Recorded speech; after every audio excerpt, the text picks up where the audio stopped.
Bienvenue dans Budget Chéri, le podcast qui parle d'argent, de thunes, de pognon de manière simple, décontractée et fun. Je suis Delphine Pinon, je suis coach en finances personnelles, c'est-à-dire que j'accompagne les personnes qui stagnent dans leur épargne et dans leurs projets à se choisir une nouvelle vie prospère. Ce podcast, c'est mon kiff personnel que vous êtes désormais plus de 25 000 à écouter chaque mois, alors merci pour ça. On y parle de vos préoccupations d'argent au quotidien, comment gagner plus sans travailler plus, à qui puis-je parler de mes problèmes financiers, que faire de ces dizaines de milliers d'euros qui dorment sur mes comptes et que j'ai économisés avec le temps.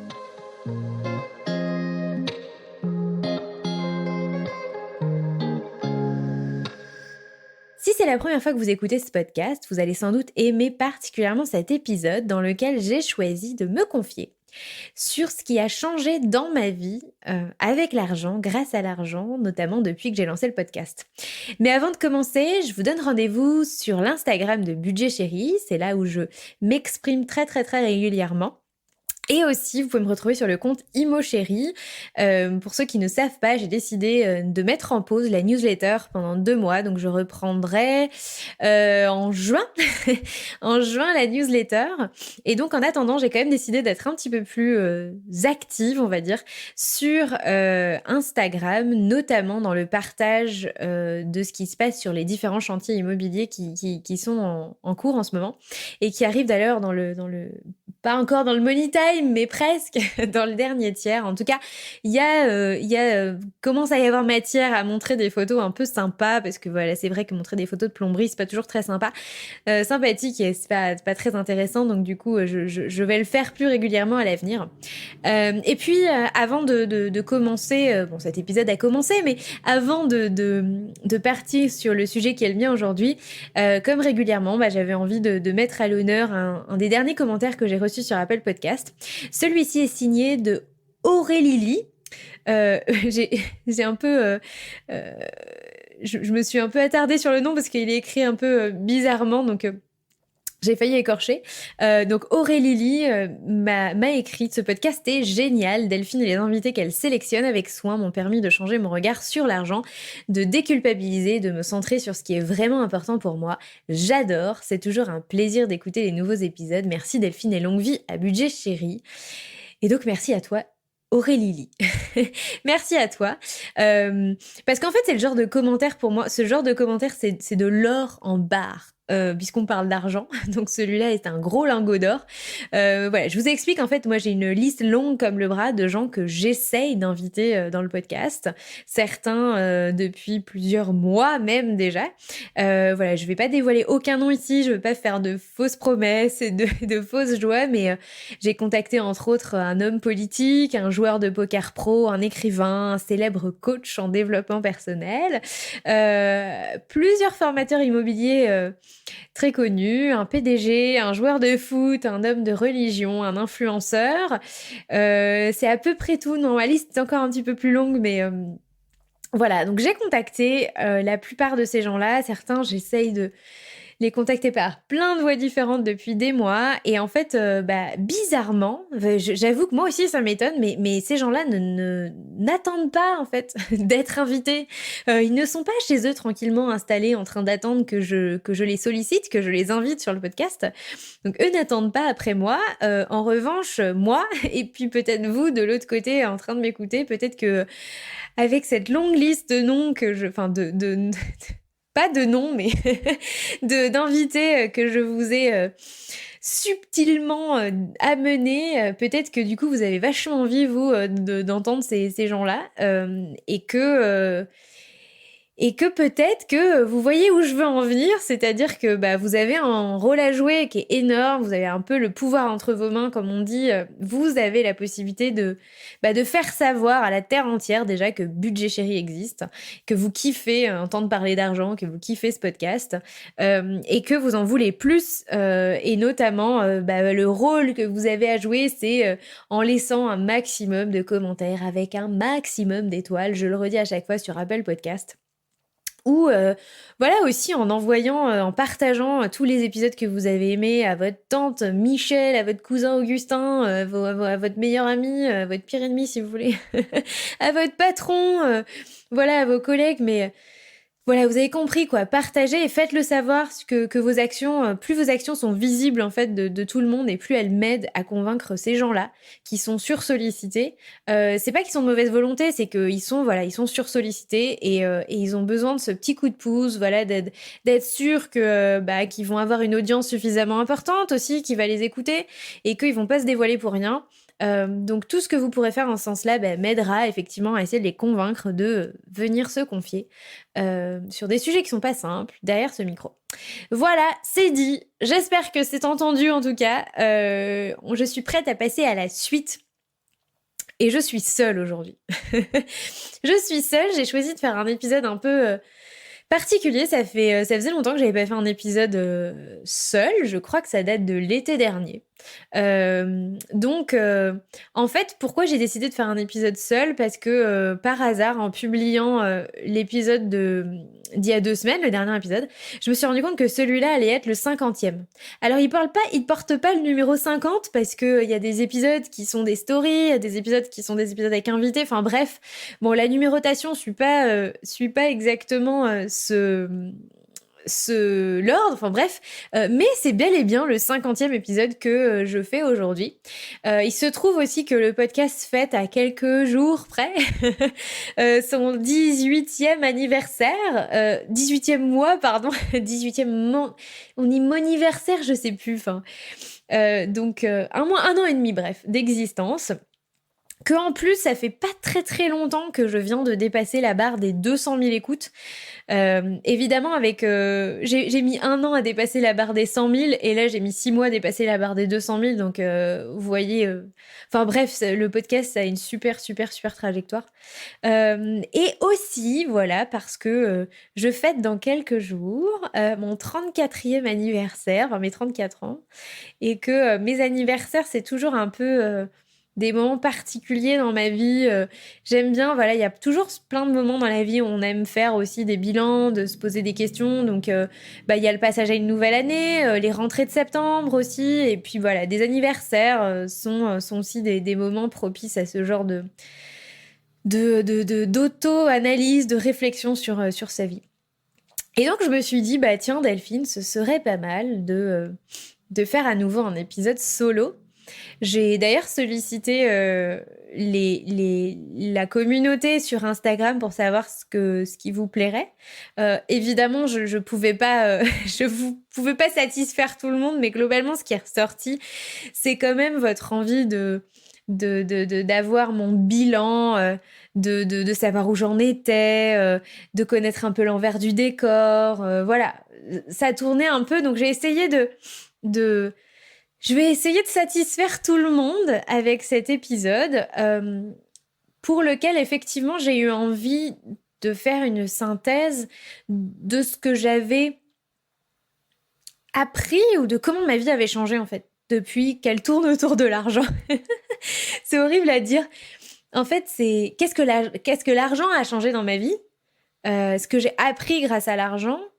Depuis que c'est un sujet qui est devenu un peu top numéro 1 dans ma vie. Euh, et alors, vous avez bien compris que quand je dis ça, c'est pas depuis que je suis pété de thunes, depuis que je m'en mets plein les fouilles. C'est pas ça en fait. Depuis que l'argent est au centre de ma vie, c'est pas ça. Et j'ai pas non plus décidé que l'argent était. J'ai pas fait de l'argent une valeur. Déjà en soi, l'argent n'est pas une valeur. Mais c'en était déjà pas avant une pour moi, mais c'en est toujours pas une. Donc c'est pas à ce rang-là que je l'ai mis dans ma vie. En revanche, c'est devenu un sujet déjà d'intérêt et autour de cette thématique de l'argent, j'ai littéralement transformé ma vie. En fait, il faut que je le dise, quoi. J'ai pas d'autres mots que j'ai transformé ma vie. Et je vais déconstruire et reconstruire à la fois ce qui m'a amené où j'en suis aujourd'hui. Mais je suis plus la même par rapport à il y a 2 ans, on va dire, par rapport à avant le podcast ou avant les quelques mois qui ont précédé l'envie de faire ce podcast, par rapport au mois d'avant qui, en fait, gagnait de l'argent, évidemment, dépensait de l'argent, évidemment aussi, mais n'avait jamais imaginer que en s'intéressant à l'argent, en maîtrisant ses mécanismes et en comprenant son pouvoir, on pouvait littéralement changer sa vie. Donc c'est là-dessus que je voulais revenir, c'est vous expliquer quel était mon parcours à moi, qui est pas du tout universel, qui peut vous inspirer ou au contraire, vous allez vous dire next, ça m'intéresse pas du tout. Moi, je veux un épisode sur les SCPI, mais ce qu'elle a à me dire sur sa vie, ça m'intéresse pas du tout. Donc dans ces cas-là, vous savez ce qu'il vous reste à faire. Mais en fait, j'ai souvent du mal à expliquer en quoi le pouvoir de transformation de l'argent. On vient me voir souvent pour me dire c'est quoi tes trucs, c'est quoi tes astuces, qu'est-ce que tu peux me partager comme bon plan, comme astuce pour que moi aussi j'arrive à plus économiser, que j'arrive moi aussi à arrêter de moins dépenser, voilà. Enfin, en fait, et c'est bien parce que c'est le début de la réflexion et que moi j'ai commencé par là aussi, mais souvent je peine à expliquer à quel point ça c'est que le début, quoi. C'est que le début, c'est que la partie immergée de émerger, la partie qui sort de l'iceberg, et que quand on se plonge dans ce sujet-là, en fait, vous pouvez aller méga beaucoup plus loin que juste comment tu passes de 200 à 300 ou à 500 euros d'économiser par mois.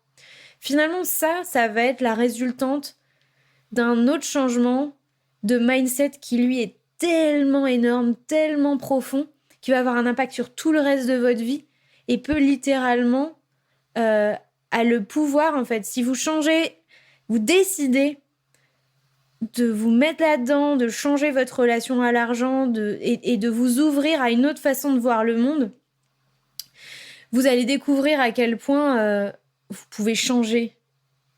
Vous pouvez changer pour quelque chose de méga beaucoup mieux et plus puissant. Donc c'est un peu ce qui m'est arrivé ces 2 dernières années. J'étais loin, franchement loin de m'imaginer que j'allais prendre cette trajectoire-là, que le podcast allait prendre cette ampleur-là, que j'allais autant prendre de plaisir à ma propre éducation financière ou intelligence financière. Et donc, c'est le travail que je fais tous les jours avec les gens que j'accompagne. C'est... toi, tu penses que tu veux juste économiser un peu plus, que tu veux sortir du découvert et tout. Et c'est déjà génial comme objectif, mais en vrai, ce que tu sais pas, c'est que je vais t'aider à changer ta vie, changer à tout jamais ta relation à l'argent, pour que tu aies les clés pour décider de ce que tu vas faire de ta vie. Et pas juste toucher ton chèque à la fin du mois et recommencer le mois d'après et kiffer ton job jusqu'à ce que tu le kiffes plus et en prendre un autre, etc. en attendant sagement la retraite, en gros. D'ailleurs, c'est pas pour rien que je te parle de ça parce que j'ai identifié 5 étapes clés de ma transformation d'état d'esprit et qui se sont passées, encore une fois, dans les 2 dernières années. Hein. Et j'avais envie de partager donc ces 5 étapes, ces 5 choses que j'ai réalisées. Et la première, je crois que ce qui a été mon premier déclic, ma première porte ouverte sur ce changement de mindset, sur ce changement de vie en fait, c'est la lecture de Père riche, Père pauvre de Robert Kiyosaki. C'est pas la première fois que je parle de ce bouquin dans le podcast. Je pense que beaucoup de gens l'ont lu, peut-être des gens ont pour projet de le lire, mais n'arrivent pas à trouver le temps d'eux, etc. Mais voilà, je vais vous partager ce que moi j'ai découvert en fait. Honnêtement, j'arrive même plus... Ah si, je sais. J'allais dire, je me rappelle plus comment j'en suis venue à lire ce bouquin, mais si, je sais très bien en fait. Je parlais déjà beaucoup de budget à mon entourage. Pour ceux qui le savent, en fait, avant de vouloir créer le podcast, j'ai voulu créer une application pour faire son budget parce que j'étais pas du tout satisfaite de ce qui se faisait et j'en suis toujours pas satisfaite et c'est toujours un projet qui est quelque part dans mes tiroirs, mais qui est plus tout à fait... Enfin, qui est quelque part dans mes tiroirs, on va dire. Et un jour, j'échange avec un ami sur cette idée. C'est Julien, si tu t'écoutes. Si tu m'écoutes, pardon. Julien, qui est un ami freelance à moi, et qui me dit, mais tu connais ce livre ça s'appelle Père riche, Père pauvre, je l'ai lu et tout, tu devrais le lire, c'est cool. Puis vous savez, il se passe ce phénomène où t'entends parler d'un truc, puis après, une fois qu'une personne t'en a parlé, t'en entends reparler plein de fois, et j'ai dû, à la suite de cette première conversation, en entendre parler pas mal de fois.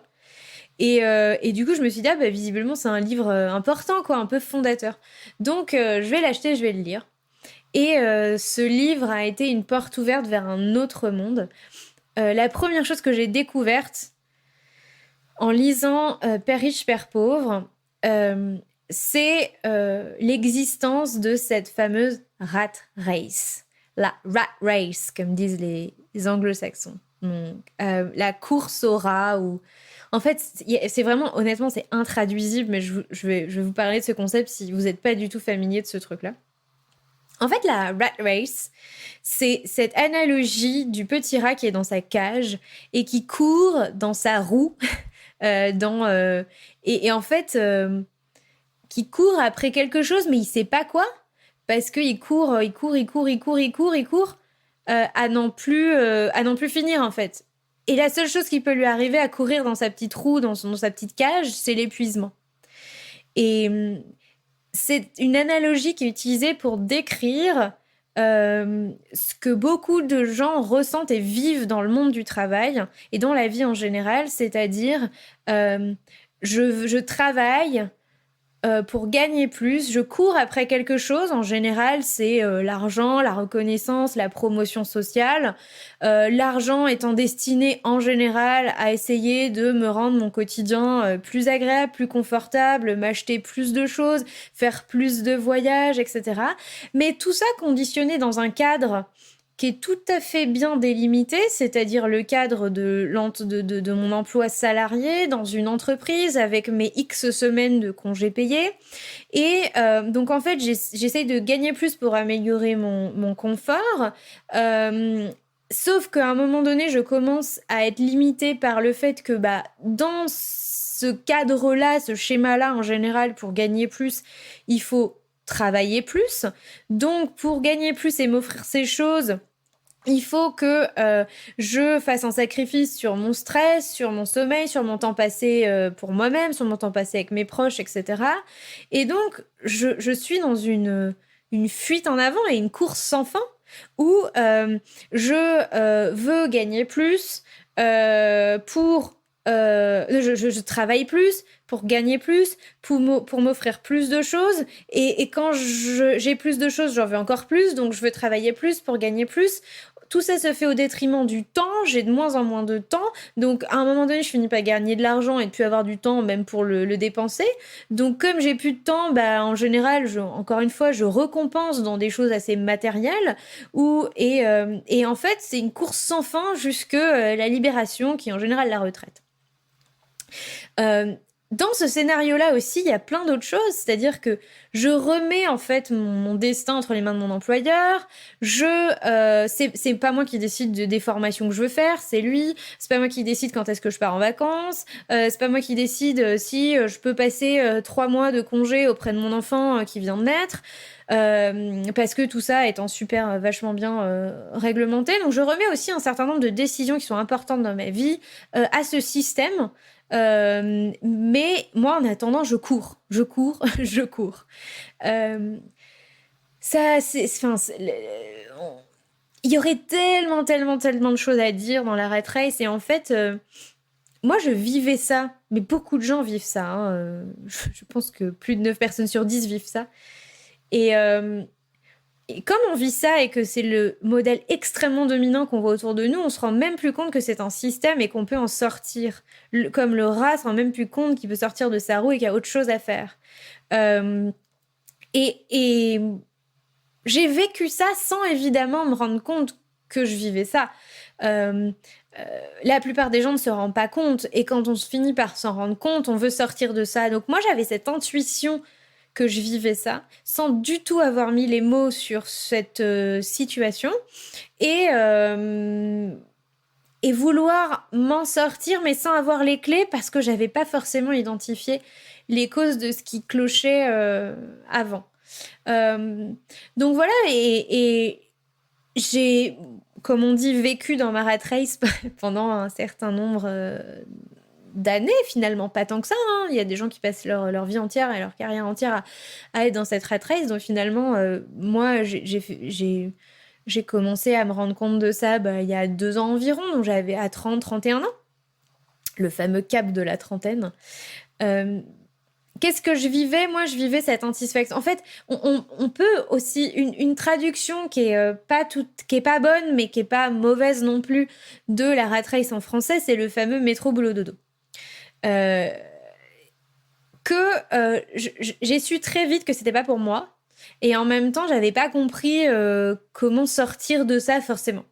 Euh, j'ai monté une boîte à la sortie de mes études, qui était aussi une manière pour moi d'envisager une autre façon de vivre sa vie que dans le fameux métro boulot dodo. En fait, ce que j'avais pas compris à l'époque, c'est que j'allais quand même dans la façon dont j'avais entrepris, vivre un peu ce métro boulot dodo. C'était pas tout à fait ça, mais ça l'était quand même. Ensuite, j'ai été salariée pendant un certain nombre d'années. Et, euh, et puis, mais je savais en fait, en 2009, donc 2009, j'étais pas encore diplômée. J'ai fait un tour du monde avec un ami. Et c'est jamais anodin de voyager autour du monde, hein. On sort jamais indemne, comme je dis, d'un voyage autour du monde. Et moi, j'en étais revenue en, en me disant, mais je vivrai pas le métro boulot dodo. Je savais en fait. Je savais pas comment, je savais pas quoi, mais je savais que je voulais pas de ça. Seulement, j'étais en plein milieu de mes études, donc je termine mes études, etc. Je fais cette tentative d'entrepreneuriat qui va pas se solder par une belle réussite entrepreneuriale. Euh, mais j'ai l'intuition que je suis sur quelque chose sans l'être vraiment. Quand la boîte va au tapis, que ça me déstabilise, là on est en 2011-2012, hein. J'ai fait ensuite 4-5 ans de salariat. Euh, et puis en fait, en fait j'ai fait ma plupart de mes années de salariat ont été dans des startups. Là, j'ai découvert le fabuleux monde de la start-up et je pensais que parce qu'on est en start-up, euh, c'était différent. En fait, la start-up, enfin, ça reste une entreprise, ça reste du salariat et c'est très enrobé par une énorme couche de coolitude. Euh, mais en vrai, c'est un monde qui, par moment, c'est pas une généralité, mais peut être bien plus cruel que la grande entreprise. Alors, elle est plus cool par certains aspects et aussi plus cruelle. C'est vraiment une enfin une suceuse d'énergie, la start-up, moi je trouve, parce que on nous brainwash, euh, on nous conditionne à se donner à fond, un peu pour la beauté du game, mais en fait, si tu remets les choses à sa place, tu te rends compte que tu es censé te donner à fond, alors pour la survie de ta boîte, certes, mais en fait, c'est pas ta boîte, c'est celle de ton patron, du fondateur. Et en fait, tu te rends compte que tu utilises toute ton énergie, ton cerveau, ta créativité au bénéfice de quelqu'un d'autre. Donc en soi, la start-up, je me suis rendu compte après quelques années que c'était pas finalement si différent et que j'allais pas m'extraire de mon métro boulot dodo en travaillant dans un environnement plus cool, que c'était pas ça la solution. Euh, donc ensuite, je suis rentrée dans le freelancing et je me suis rendu compte aussi que ça avait ses limites, quoi. Mais j'en reparlerai un petit peu après de cet aspect-là. Donc voilà, j'ai été pendant longtemps dans ma rat race, j'ai fait un burn-out. Voilà, des fois on a l'impression que c'est un peu comme en mode, tu sais, t'as coché la case quoi. J'ai fait un burn-out. Ouais, tout bon salarié qui se respecte et qui veut sortir de sa rat race doit avoir fait un burn-out. Euh, bon, j'en ai fait un. C'est ni une fierté ni pas une fierté en fait. Mais voilà, en tout cas, lire ce livre m'a fait me rendre compte que finalement, même mes tentatives me ramenaient toujours à ce système où je courais après plus d'argent. En plus, je vivais en région parisienne à l'époque, donc voilà, je courais après plus d'argent pour m'offrir une vie un peu plus confortable, un peu plus agréable, sortir un peu plus au restaurant, prendre des Uber sans me prendre la tête, partir non plus une fois par an en vacances, mais peut-être 2 fois par an. Et puis, mettre quand même un petit peu d'argent de côté. Bon, j'étais pas, je le faisais un peu par principe. Je l'ai toujours fait, mais je le faisais pas non plus. Enfin voilà, j'économisais pas non plus des dizaines de milliers d'euros à l'époque, loin de là. Et donc voilà, j'étais dans ce truc-là, mais qui m'amenait nulle part, quoi. Moi, comme tout le monde aussi, donc en start-up, on a rarement des RTT, donc on a vraiment que nos 5 semaines de congés payés. Donc voilà, je me plaignais aussi de bien gagner ma vie et d'avoir que 5 semaines. Et puis, à un moment donné, je me rendais compte aussi que je ça me faisait pas plus kiffer que ça, quoi. J'en avais marre de bosser pour un patron, j'en avais marre de devoir rendre des comptes tout le temps, j'en avais marre de devoir me justifier quand j'avais une super idée, de devoir la plaider, de faire des meetings, des PowerPoint, des machins pour défendre une idée, pour t'entendre dire qu'il n'y a pas de budget, que c'est pas la priorité, etc. Et ça me saoulait de ouf. Donc c'est aussi pour ça que j'avais pris la tangente et que j'étais devenue freelance pour ne plus avoir de personne au-dessus de moi. Mais j'avais mes clients. En fait, j'ai remplacé mon patron par mes clients et ça, j'ai mis du temps à m'en rendre compte aussi. Et le livre m'a ouvert les yeux dessus avec un autre livre de Robert Kiyosaki dont peut-être je reparlerai plus tard, mais qui a été hyper révélateur pour moi, mais que j'ai lu plus tard, qui s'appelle Le cadran du cash flow. Où je me suis rendu compte que finalement, devenir freelance, sortir du salariat pour devenir freelance, c'est pas sortir de la rat race, quoi. Enfin, c'est remplacer un système par un autre, mais qui a un fonctionnement qui est différent, mais qui est toujours la rat race, en fait. Sauf que là, on court après plus de clients pour plus de chiffre d'affaires, pour pouvoir, pareil, améliorer son confort au quotidien, etc. Mais on n'est toujours pas... on n'est toujours pas dans le fait de sortir de sa rat race, parce qu'en fait, sortir de sa rat race, c'est... pour Robert Kiyosaki, c'est un peu prendre sa retraite, entre guillemets. Enfin, c'est en fait... sortir de sa rat race, c'est avoir un total contrôle et une total arbitrage de ce qu'on fait de son temps. C'est avoir la liberté de décider de ce qu'on fait de son temps et ne plus avoir besoin, je dis bien ne plus avoir besoin de travailler pour subvenir à ses besoins, gagner de l'argent, vivre. Et en fait, c'est de pouvoir dire, je décide que mon temps sera alloué à ça, ça, ça et ça, qui ne sont pas forcément travaillés. Alors ça peut être travaillé pour kiffer, parce qu'on adore son job, on adore ce qu'on fait, mais c'est plus par nécessité, c'est parce qu'on le décide. Il faut pas se raconter des salades, hein. Moi, enfin voilà, c'est pas être freelance et je décide que je vais travailler pour tel ou tel client, mais en fait je bosse 70 heures par semaine. C'est pas sortir de sa rat race, quoi. Donc ce livre c'est pas une théorie sur la rat race, c'est vraiment voilà dans quoi vous êtes, voilà en quoi c'est un système qui peut vous sembler enfermant, qui peut tuer votre liberté, votre créativité. Et moi, c'est exactement ce que je ressentais. Et voilà comment vous pouvez en sortir. Et il donne des clés, bien que ça aille pas jusqu'au bout, que ce soit relativement théorique et que surtout ce soit dans un référentiel américain. Mais en fait, je me suis rendu compte qu'il donnait les clés pour pouvoir sortir de ça. Et notamment pouvoir se créer une vie où effectivement, on n'a plus besoin de travailler pour gagner de l'argent. Alors ça, c'est quand même révolutionnaire, quoi.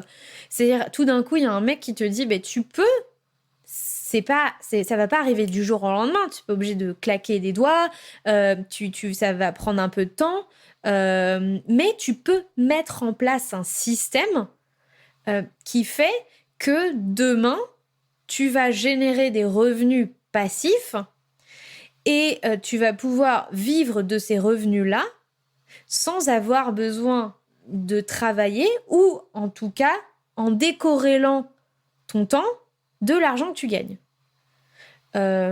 Waouh.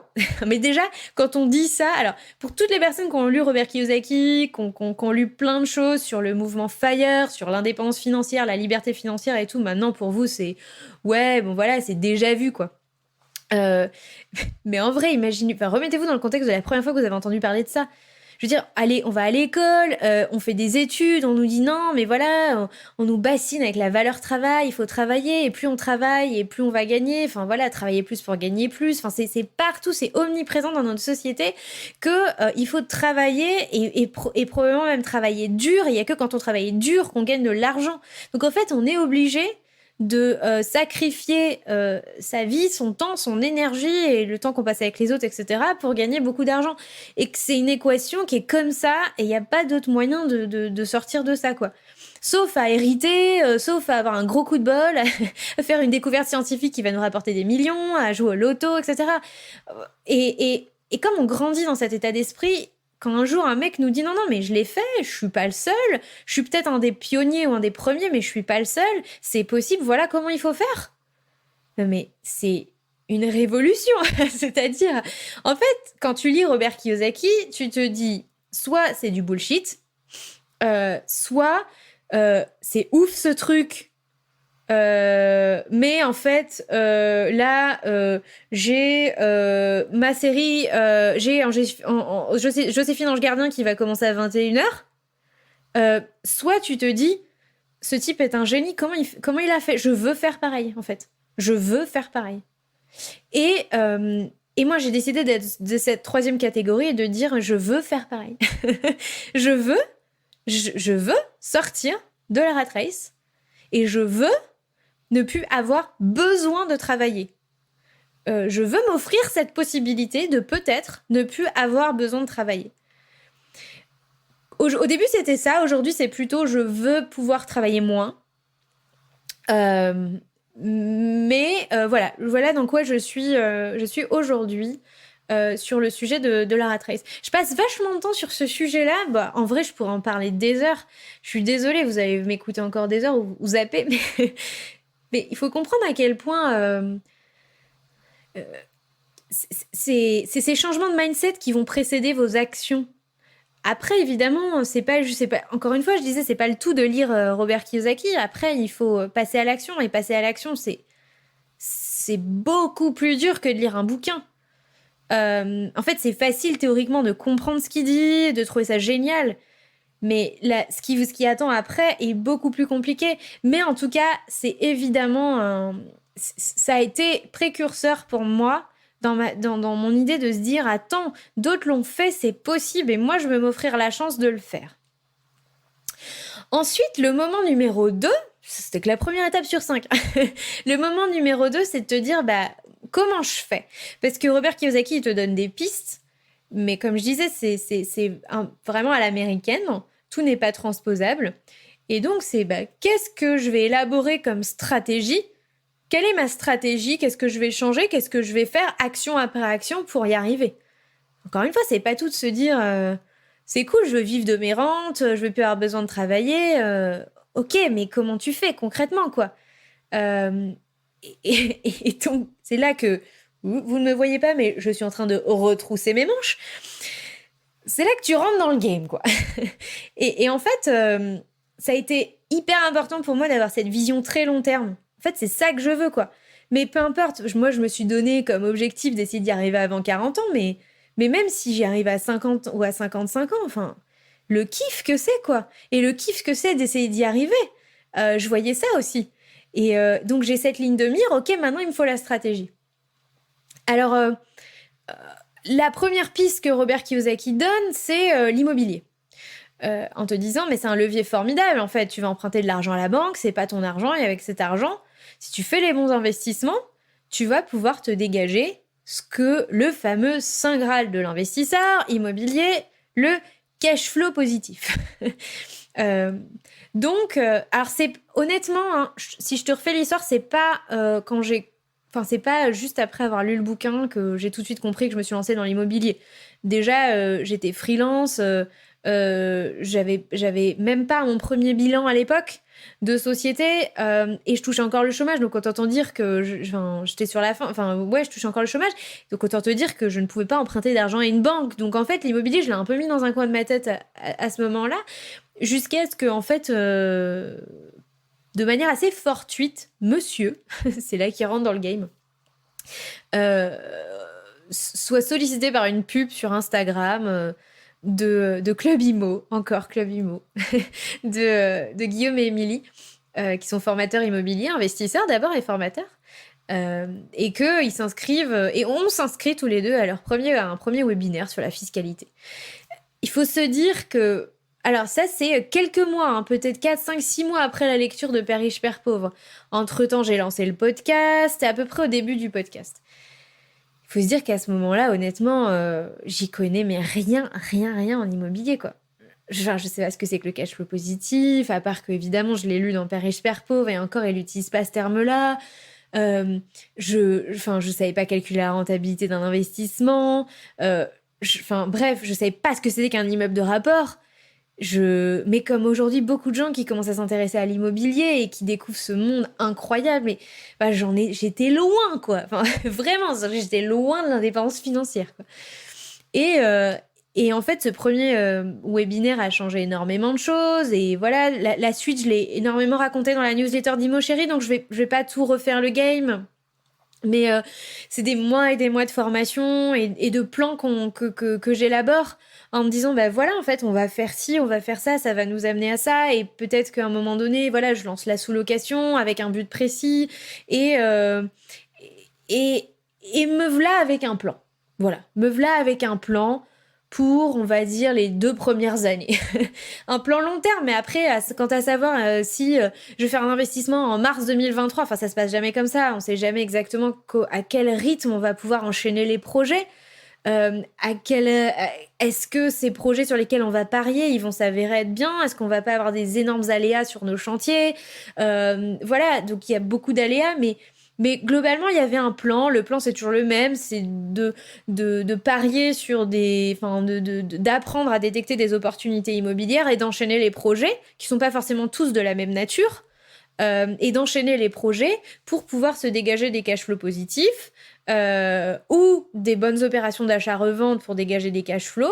Bah, positif aussi d'ailleurs, mais en une fois, aller sur des projets de plus en plus gros et commencer à vivre de ces rentes-là. Donc voilà, le projet c'était ça. et, euh, et ça m'a vachement aidé en fait d'élaborer une stratégie. Ça paraît bête en fait, mais c'est aussi un facteur énormément différenciant entre les gens qui vont trouver ça chouette la liberté financière et les gens qui vont élaborer une stratégie pour y arriver.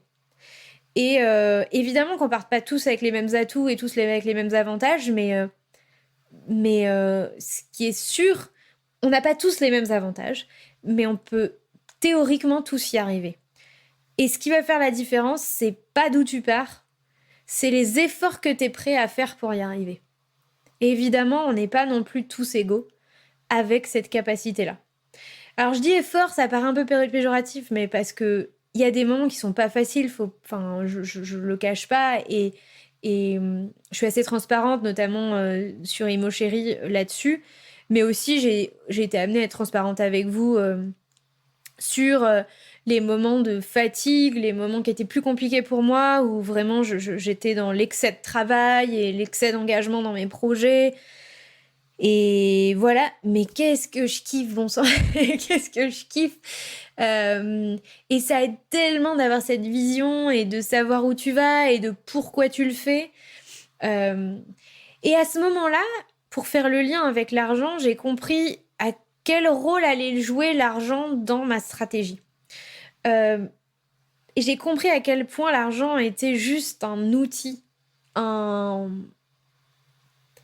que je pouvais décider, c'est ça en fait, que je pouvais décider de ce que j'allais faire de mon argent et de mettre mon argent au service de ce projet-là. Avant, j'avais, sans m'en rendre compte, décidé de mettre de l'argent dans kiffer, profiter. Avec une définition particulière du kiffer, profiter. J'ai décidé, avec ce changement de mindset, que la manière dont je voulais continuer à kiffer et à profiter de ma vie, c'était cette fameuse liberté. C'était de pouvoir travailler moins, c'était de pouvoir choisir de travailler ou pas, de travailler moins, de choisir les projets. Si j'ai des clients, de choisir les clients. Enfin voilà, de décider un jour de ne pas aller bosser et d'aller faire une rando. C'est mon nouveau kiff. C'est mon nouveau kiff, la rando. Euh, voilà, de partir 3 heures et d'aller marcher dans les bois. De décider, là, de stopper, de faire une semaine et d'aller faire un stage de pole dance, un stage de parapente, de découvrir la poterie ou j'en sais rien pendant une semaine, de me former à ça, de faire une retraite méditative. Et sans avoir à me poser la question, il me reste combien de RTT est-ce que du coup je peux me le permettre parce que du coup bah, si je suis pas là pendant une semaine, mon business peut pas tourner, etc., etc. Je dis ça pour moi c'était la liberté ultime. Faire ce que je kiffe et ne pas avoir besoin de le faire en fait concrètement. Euh, et en fait c'était tellement, tellement, tellement, tellement kiffant que je me suis dit mais en fait mon argent c'est à ça qu'il doit servir, pas autre chose.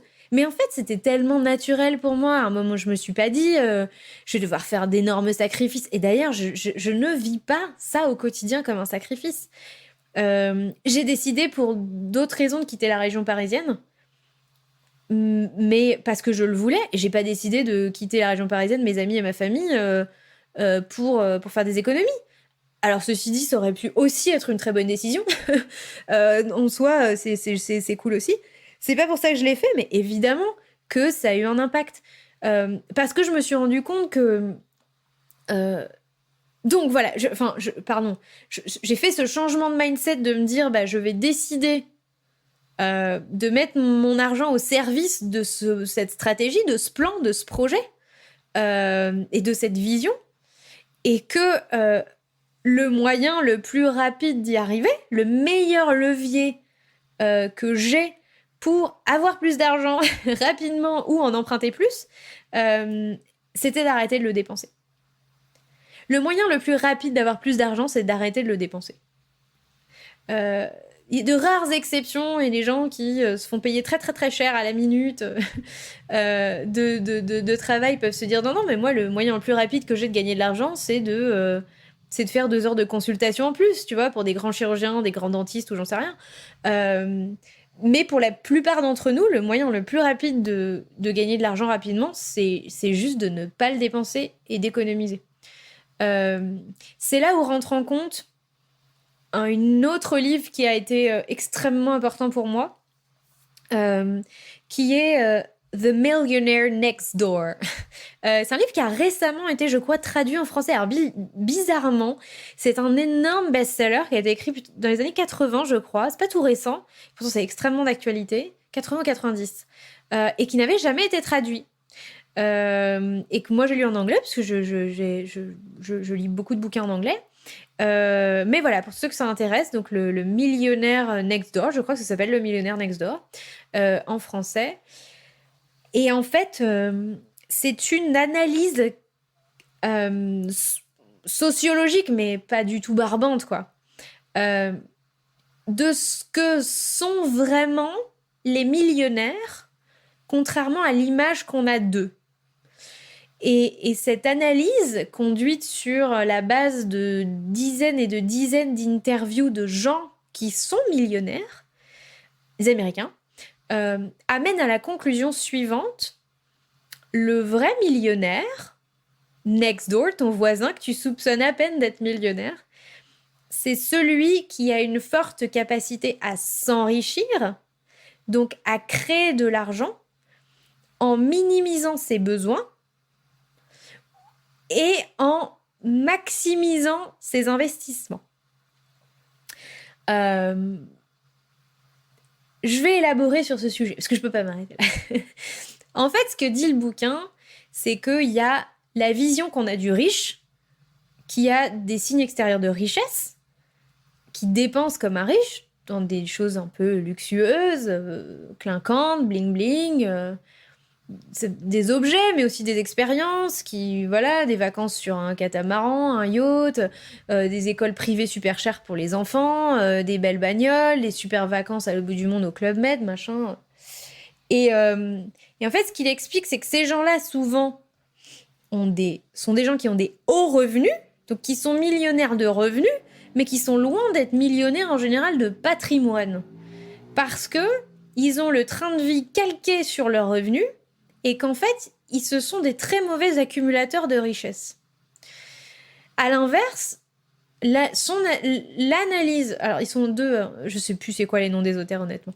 Mais leur analyse à tous les deux, les auteurs, ils sont deux, je crois, ouais. Bon, à vérifier. C'est qu'en fait, le vrai millionnaire est plutôt celui qui gagnait pas des mille et des cents quand il a commencé, mais qui a pas mené un grand train de vie. Donc, un train de vie vraiment tout à fait lambda, basique, normal, tu dis tout ce que tu veux, frugal, simple, et qui a utilisé l'argent généré pour l'investir, faire travailler son argent et le faire fructifier, comme on dit, et se créer une richesse patrimoniale. Et ceux-là sont les vrais millionnaires. Et ceux-là arrivent en général beaucoup plus vite aux millions, sont beaucoup moins épuisés dans leur quotidien, ont beaucoup moins besoin de travailler, puisque l'autre catégorie des faux riches, entre guillemets, a besoin sans arrêt de travailler pour soutenir son train de vie, alors que la deuxième catégorie a décidé de faire travailler l'argent pour soi en partie, et a fait ce choix, cet arbitrage extrêmement intelligent d'organiser... grâce à son savoir financier acquis et le fait de minimiser ses besoins, a réussi à utiliser un maximum de son argent pour le faire travailler à sa place. Donc ça paraît ouf. Moi, quand je l'ai lu, ça a été à la fois une révélation et en même temps, c'était des notions que j'avais déjà. Mais en fait, l'idée, c'est l'importance d'avoir un train de vie... minimisé et qu'en fait d'ailleurs vous allez entendre ça pas mal normalement, mais on dit souvent que en fait la richesse dans le luxe, le confort matériel, etc., c'est la vision pauvre du riche. Voilà, c'est ça, c'est la vision que le pauvre a du riche. Et même s'il est riche, c'est une vision de pauvre, entre guillemets. Alors, cette expression a quelque chose d'un peu péjoratif, mais elle n'est pas totalement fausse. C'est effectivement croire que la richesse repose sur les signes extérieurs de richesse et ne pas se douter que c'est pas la voie la plus rapide, la plus simple et la plus successful pour atteindre le million. Non, mais pour s'enrichir. Donc voilà ce que j'ai découvert, et donc ça fait écho effectivement avec le fait que mon choix en fait de vie et de partir de la grande ville, de la région parisienne, mais c'est un choix que j'ai organisé. Mon choix de travail, le fait d'être indépendante, le fait de me créer une activité et un revenu autour du fait de pouvoir bosser de chez moi, de ne pas être dépendante d'un employeur et d'une ville et d'une localisation, m'a permis aussi d'accéder à ça, en fait, d'être dans une région où globalement je pouvais gagner autant que si j'étais en région parisienne, mais avoir un niveau de charge beaucoup moins important, et donc du coup utiliser cet argent, ce différentiel, pour faire des tas de choses, et notamment pour servir ma fameuse stratégie qui allait m'emmener tout droit sur l'autoroute de la liberté financière, sur lequel je ne suis qu'au tout début. Mais voilà, en fait, ma stratégie, elle reposait sur le fait alors, minimiser mes besoins, c'est pas non plus le super terme, parce qu'on a l'impression que je suis dans la privation et la frustration, mais pas du tout, en fait. Après, ça fait écho à ma personnalité, ça fait écho à qui je suis, et plus je me découvre, et plus je me rends compte qu'en fait, je prends énormément de plaisir dans l'essentiel, dans une forme de dépouillement. Encore récemment, je le racontais sur Instagram, et je suis partie en vacances, en montagne, et quel plaisir j'ai eu à me rendre compte à quel point, en fait... mais je kiffe 1000 fois juste marcher dans la nature, quoi. C'est moi, mais moi, voilà, faire du camping sauvage, faire des trucs, être dans une forme de dépouillement, ça, c'est mon kiff aussi. Mais évidemment, c'est aussi une découverte pour moi. J'ai pas toujours été comme ça. J'ai pas fait les scouts. J'ai pas toujours kiffé être dans cet état d'esprit-là. Mais aujourd'hui, je kiffe. Donc, ça n'est pas du tout une difficulté pour moi. Euh, mais je suis totalement en accord avec moi-même et j'utilise ce formidable levier, en fait, d'avoir maintenu des niveaux de rémunération OK en ayant baissé drastiquement mes charges. Bah, j'utilise au service de mon projet. Donc voilà, ça c'est la première étape. Et après, bah, effectivement, c'est d'avoir un projet, d'avoir compris comment utiliser mon argent pour que ce soit le plus efficace pour atteindre mon objectif, via l'immobilier notamment. C'est comme ça qu'on en est venu à acheter notre premier immeuble de rapport, que j'en suis venue à créer mon activité de sous-location professionnelle, qu'on en est venu à acheter notre résidence principale pour qu'on puisse continuer à faire d'autres projets après, puisque la banque nous le demandait. Et qu'on fera d'autres projets après. Donc, on a notre plan, entre guillemets. Il y aura des changements, il y aura des adaptations. On a notre plan dans l'immobilier. L'autre volet de notre stratégie, et j'en arrive au point numéro 3 de mes prises de conscience, c'est le rôle de l'entrepreneuriat dans la voie qui mène à la liberté financière. Vous allez me dire à ce moment-là de l'épisode, j'ai plus envie d'écouter parce que de toute façon, moi, mon objectif de vie, c'est pas la liberté financière. Soit, mais en fait, je voudrais juste que j'essaye de vous raconter les changements de mindset, les changements d'état d'esprit qui m'ont amené à décider de la vie que je voulais mener. Peut-être que vous, c'est pas ça que vous voulez pour vous, mais peut-être que vous voudrez quelque chose d'un peu différent. Ou que vous voulez que le mot de liberté financière ou de prendre sa retraite à 40 ans vous parle pas, c'est pas ce qui me parle aujourd'hui, moi non plus. Mais par contre, l'idée d'avoir une totale liberté dans la gestion de son temps, de la gestion de son argent, peut-être que ça va vous parler. Et justement, il y a un point qui est important à comprendre, c'est le rôle de l'entrepreneuriat dans cette stratégie. En fait, la stratégie immobilière, une stratégie immobilière pure, est finalement une stratégie assez lente pour arriver à l'indépendance financière.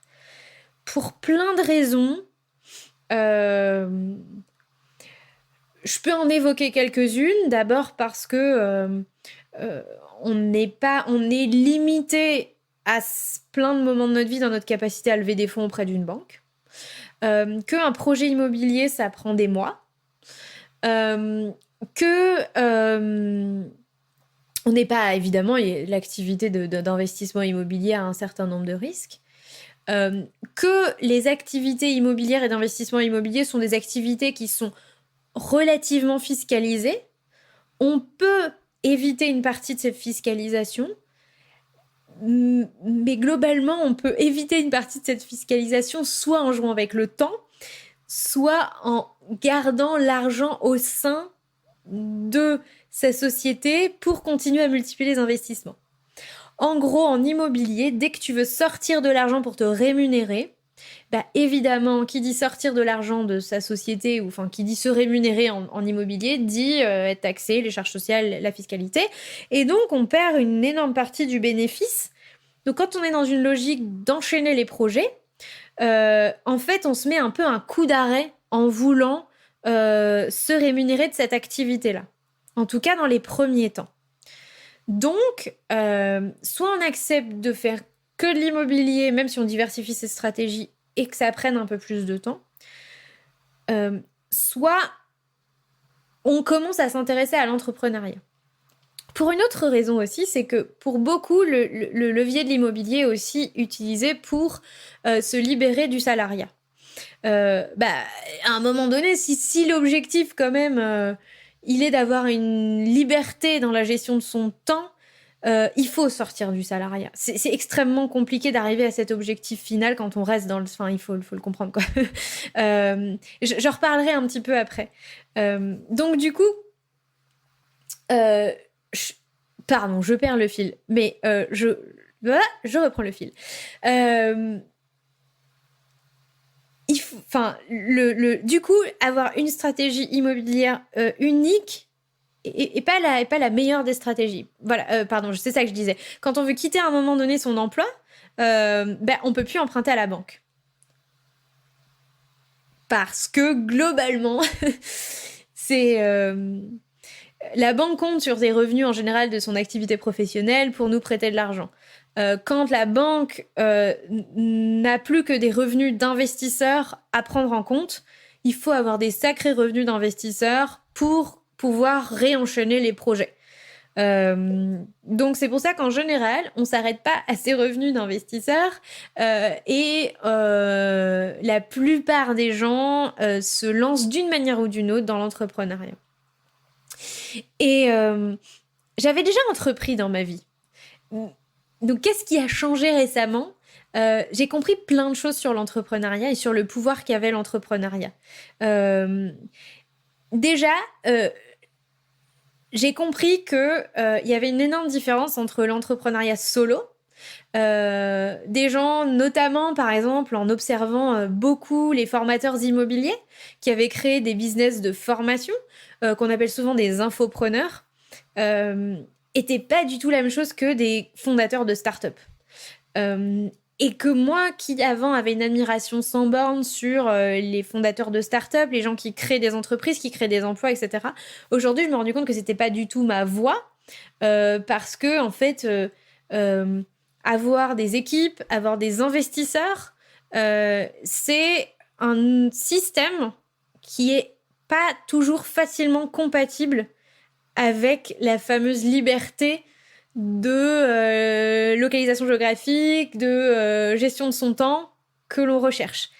Il y a peu d'entreprises qui arrivent à concilier la start-up, l'entreprise grosse ou la PME avec des équipes, avec des investisseurs, avec des fonds, avec des banques et la liberté.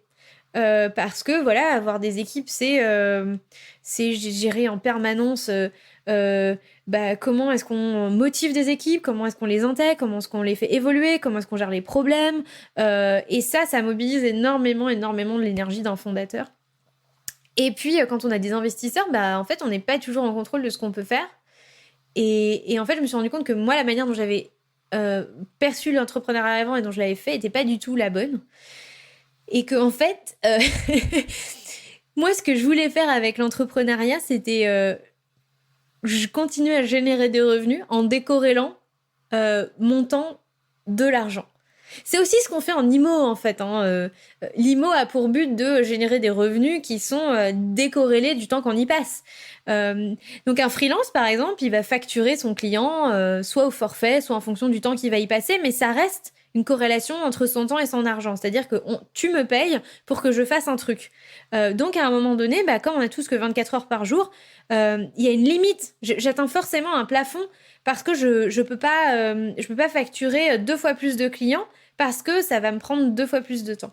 Alors oui, on peut optimiser son temps, oui, on peut multiplier par 2 ses revenus, mais il y a toujours à un moment donné un plafond où on en revient à pour gagner plus, je dois travailler plus.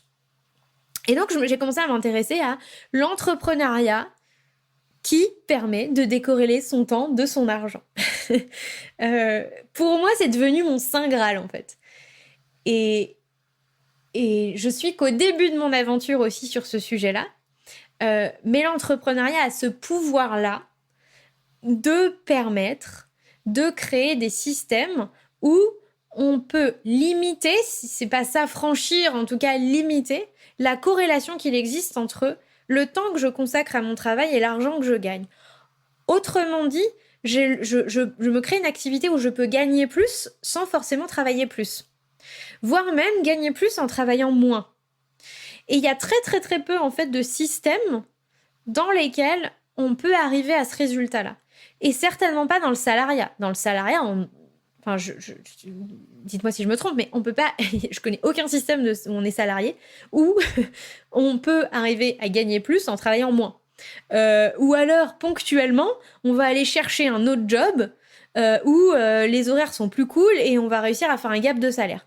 Mais je dirais que c'est entre guillemets fortuit, c'est-à-dire que c'est limité, c'est-à-dire qu'à un moment donné, Si je veux gagner plus, je vais devoir rechanger de boulot ou attendre d'avoir une augmentation ou voilà. Mais si je fais 3 heures de plus à la fin de ma journée, je ne vais pas gagner plus en fait.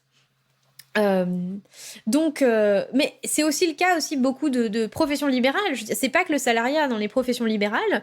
9 personnes sur 10 en profession libérale ou en freelance corrèlent leur temps avec leurs revenus.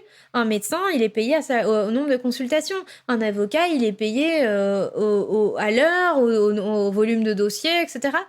Donc c'est tellement un système dominant que s'en extraire, c'est pas la voie la plus simple, c'est la voie que j'ai choisie. Et on peut y arriver. Et encore une fois, si tu choisis une voie qui est un peu extraordinaire, il faut s'inspirer des gens qui sont un peu extraordinaires et qui l'ont déjà fait pour pouvoir prendre cette voie-là. Donc, ce que je te dis, ça paraît évident, mais c'est des choses que je n'avais pas... je savais pas, en fait. Il y a encore 3 ans, mais j'avais même pas imaginé qu'on pouvait se créer sa propre activité et où on puisse envisager à un moment donné de décorréler l'argent qu'on gagne du temps qu'on passe à travailler. C'est quand même assez révolutionnaire quand il pense.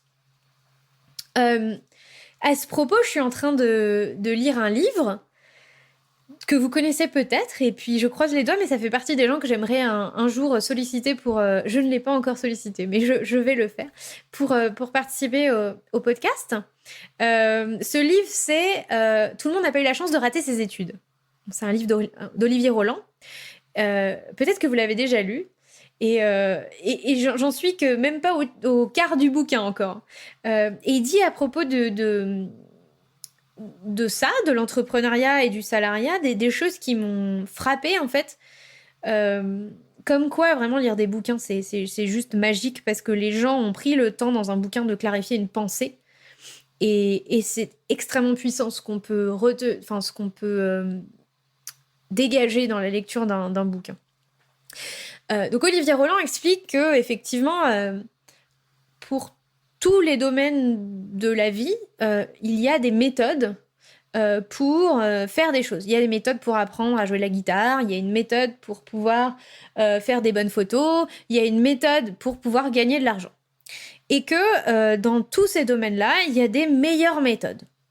Alors c'est meilleur à la fois de manière objective et subjective.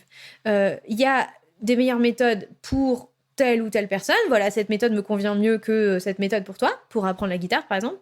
Et il y a aussi quand même une hiérarchie, une certaine hiérarchie des méthodes. Il y a des méthodes qui sont quand même mieux que d'autres pour apprendre à jouer de la guitare. Ça dépend aussi des résultats que tu veux obtenir. Et il explique que, que le salariat est la pire méthode pour gagner de l'argent. Si on cherchait des méthodes pour gagner de l'argent, on n'en trouverait pas pire que le salariat. Et là, tu dis, mais non, pas du tout. Et oui, moi, je suis complètement d'accord avec lui. Et notamment parce que, alors, premièrement, on échange son temps contre de l'argent. On n'échange pas que son temps. On échange son énergie, on échange sa créativité contre de l'argent. Sauf que dans un système de salariat, l'entreprise qui t'emploie, elle est obligée de te payer à une valeur moindre que ce que tu lui rapportes. Sinon, elle ne gagne pas d'argent, en fait. Donc, je répète, un employeur te paiera toujours moins que la valeur que tu lui rapportes. Autrement dit, on est condamné à sous-utiliser son propre potentiel. Son propre potentiel à générer de la valeur, à générer de l'argent, du chiffre d'affaires, de la créativité, etc. etc. Et donc, si tu pars de ce postulat-là, tu te dis, en fait, l'entrepreneuriat, à l'inverse du salariat, est une meilleure méthode pour réussir à gagner de l'argent. Et à l'intérieur de l'entrepreneuriat, il y a aussi diverses méthodes pour gagner de l'argent. Je vais un petit peu plus loin dans son raisonnement parce qu'il explique quelque chose qui est hyper intéressant. C'est que à ce stade-là de la réflexion, il y a tous les gens qui sont vent debout et qui t'expliquent que, en fait, c'est pas vrai. Entre guillemets, n'importe quoi, c'est pas du tout ça, moi je gagne super bien ma vie, etc. Et en fait, qui t'explique que s'il y avait une méthode bien supérieure à celle-là pour gagner de l'argent, ça se saurait. C'est génial cette phrase. Lui, il explique, en fait, oui, ça se sait. Oui, ça se sait. Oui, il y a des méthodes beaucoup mieux pour gagner de l'argent. Ça se sait. Il y a des gens qui écrivent des bouquins dessus, il y a des gens qui écrivent des articles dessus, il y a des gens qui l'ont fait, il y a des gens qui racontent. Comme il existe de meilleures manières pour apprendre à lire, il y a des méthodes pour optimiser, je sais pas, son rythme de lecture. Il y a des méthodes pour optimiser, pour apprendre à mieux parler l'anglais. Il y a des méthodes à... il prend même l'exemple de Warren Buffett qui dit, moi en fait, j'ai fondé ma fortune sur une méthode de bourse qui est juste dans un bouquin. Voilà le titre du bouquin pour aller voir et en fait j'ai juste appliqué cette méthode-là. Et il dit en fait, mais ce qui se passe, c'est que la plupart du temps, tu dis aux gens, il y a une meilleure méthode pour faire ceci, pour arriver à un résultat qui est mieux. Et les gens vont te dire justement, soit non, mais c'est n'importe quoi, s'il y avait mieux, ça se saurait. Ou alors vont dire, ah, c'est très intéressant, et en fait, vont jamais la mettre en place. Et en fait, il y a un petit pourcentage de gens qui vont faire ça.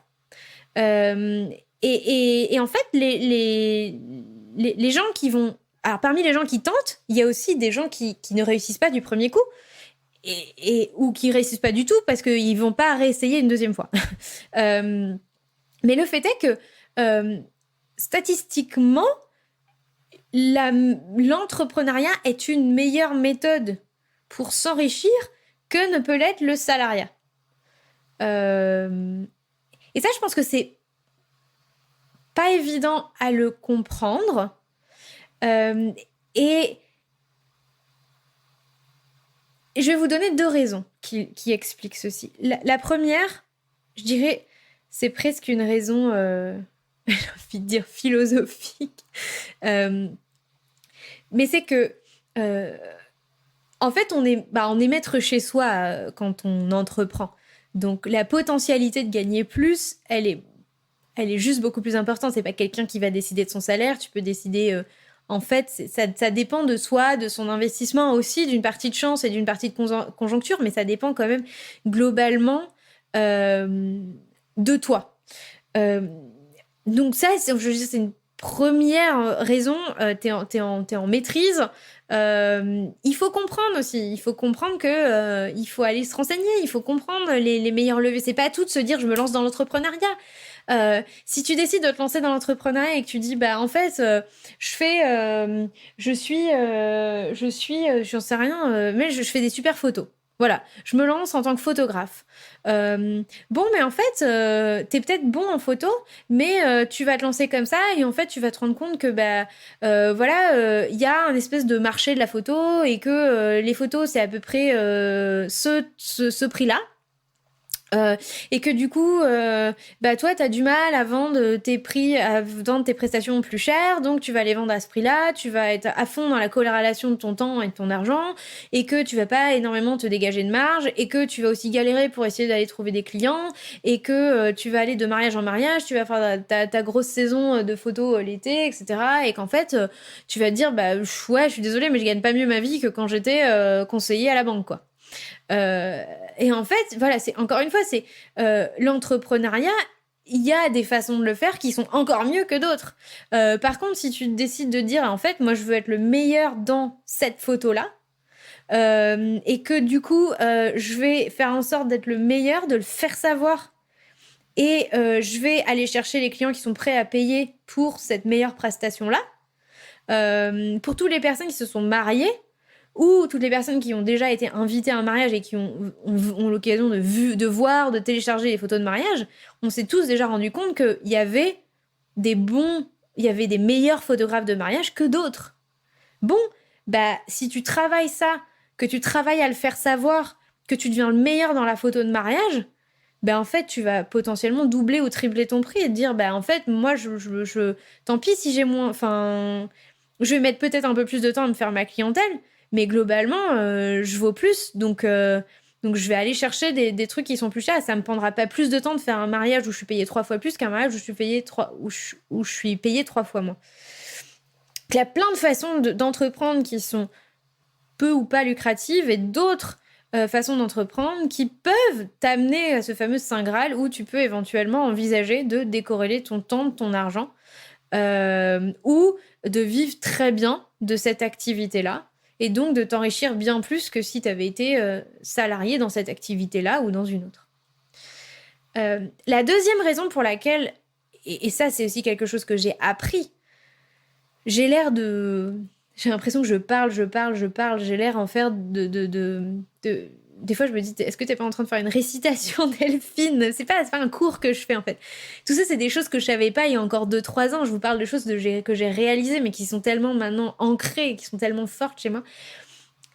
L'autre chose c'est que il y a des raisons purement financières, mathématiques et des raisons rationnelles pour lesquelles l'entrepreneuriat est un meilleur véhicule is a better money for my bank. Pardon de changer de langue, mais c'est un meilleur endroit pour stocker ou pour avoir de l'argent. Je m'explique. Les revenus du travail sont probablement aujourd'hui les revenus les plus taxés en France. Pas loin des revenus fonciers, je l'avoue. Mais les revenus fonciers, c'est une typologie spécifique de revenus quand on investit dans l'immobilier, quand on investit en nom propre et non pas, par exemple, sous forme d'une société. Bref, les revenus du salariat sont parmi les revenus les plus taxés en France. Vous connaissez tous la différence entre ce que ton employeur te verse, entre le brut, le net, mais même ton employeur, lui, il va payer encore des charges par-dessus, et toi, de ton côté, t'es fiscalisé une fois que t'as gagné ça, etc. Qu'il arrive toujours à un moment donné où tu te dis, mais attends, si je gagne plus, en fait, comme je vais me faire défoncer par les impôts, en vrai... j'ai une augmentation de 200 € par mois, mais je vais en toucher que 70, quoi. Et c'est là où tu te dis, mais mince, quoi. Et en fait, l'entrepreneuriat, et là vous lui dire, mais non, mais l'entrepreneuriat c'est super taxé, etc. Et ben c'est là où il y a encore une différence entre l'entrepreneur qui s'intéresse au fonctionnement financier de l'entreprise et l'entrepreneur qui s'y intéresse pas. Donc l'entrepreneur qui s'y intéresse pas, il fait son truc, il vend son service, il vend son produit, il touche son chiffre d'affaires, il s'intéresse pas à sa comptabilité, il sait pas tellement combien il va payer de charges, il sait pas tellement non plus combien il va payer d'impôts. Donc il voit à peu près par rapport à son chiffre d'affaires combien il peut se verser en rémunération, machin et tout. Son comptable lui donne quelques astuces d'optimisation. Il arrive à se verser quelques frais parce que ça c'est quand même la base. Mais globalement ça en reste là. L'entrepreneur qui maîtrise la finance comme Jaja, comme jamais, lui, il s'est dit attends. Si je veux aller au bout de la compréhension que j'ai de la comptabilité, de la finance d'entreprise, etc., peut-être qu'en fait, je peux faire des trucs de ouf.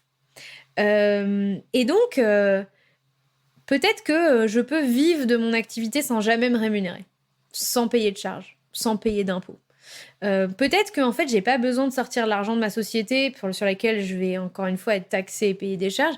Peut-être que je peux réinvestir l'argent de cette société directement dans autre chose. Et donc je passe pas par la case j'ai généré 1000 de chiffre d'affaires et quand j'ai payé mes impôts et mes charges il m'en reste plus que 400 ou 500. Voilà, la plupart des entrepreneurs vont te dire entre mon chiffre d'affaires et ce que je touche en net, en fait je vais gagner la moitié. Mais en fait le problème, c'est de confondre salariat et entrepreneuriat. C'est-à-dire, en fait, l'entrepreneur, il devrait ne pas avoir besoin de se verser une rémunération tous les mois.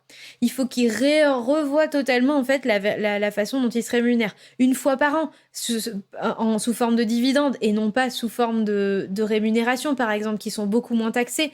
Mais ça nécessite de comprendre les mécanismes qu'il y a derrière, de les utiliser, de jouer avec. En fait, ils existent, ils sont là. Si tu ne les connais pas, c'est un coup d'opportunité énorme. Si tu les connais, tu peux littéralement doubler ou tripler ta rémunération versus si tu avais eu besoin de sortir cet argent pour te rémunérer. Donc l'entreprise, et ça c'est Robert Kiyosaki le disait, et je n'avais pas compris la portée de ça à l'époque, est un énorme véhicule d'enrichissement. Je veux dire, posséder une entreprise et utiliser les mécanismes fiscaux, les mécanismes comptables qui te permettent d'optimiser tout ça, c'est un moyen de t'enrichir. Je te prends un exemple, par exemple, l'immobilier. Investir en société versus investir en nom propre, par exemple. Donc, quand tu investis en nom propre, que tu achètes un bien en nom propre, l'administration fiscale considère que les revenus, enfin tes loyers, sont tes revenus. Il y a des systèmes d'abattement, etc. Donc elle va calculer tes impôts sur la base des loyers perçus, moins les abattements que tu peux déduire. Alors que dans une société, en fait, tu vas être imposé sur ton bénéfice. Et en fait, tu peux décider de dire, mais moi, j'ai pas besoin de sortir l'argent de cette société parce qu'en fait, aujourd'hui, je kiffe. Moi, j'ai mon entreprise qui me rémunère et je fais un pari pour du long terme sur l'immobilier, par exemple. Donc, en fait, ce que je vais faire, c'est que tout ce que je perçois en termes de loyer, bah, moi, je vais le réinvestir dans d'autres projets. Mais comme je le réinvestis dans d'autres projets, je ne le sors pas de ma société. Donc, je paye pas d'impôt dessus. Donc, je paye pas de charges dessus. C'est très schématique ce que je dis. Donc, concrètement, dans un cas, j'ai touché 1000 de loyer et en fait, j'ai payé entre les impôts, etc., machin, j'en ai peut-être touché que 500.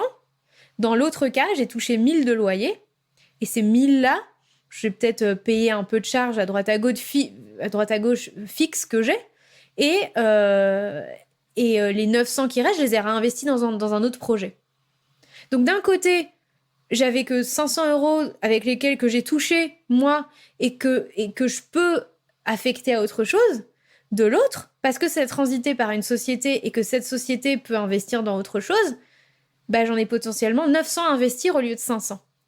Je suis désolée parce que quand on est en podcast et qu'on manipule les chiffres, je suis toujours, voilà, il y a des gens qui ont besoin qui sont beaucoup plus visuels, etc. Et c'est pas toujours évident de faire ces raisonnements-là à l'oral. Je suis désolée, mais concrètement, utiliser l'entreprise comme véhicule pour son argent est un bien meilleur levier dans l'enrichissement que de vouloir absolument à tout prix le toucher sous forme de rémunération et le mec sur son compte en banque perso, quoi. Donc ça fait partie des autres choses que j'ai compris cette année.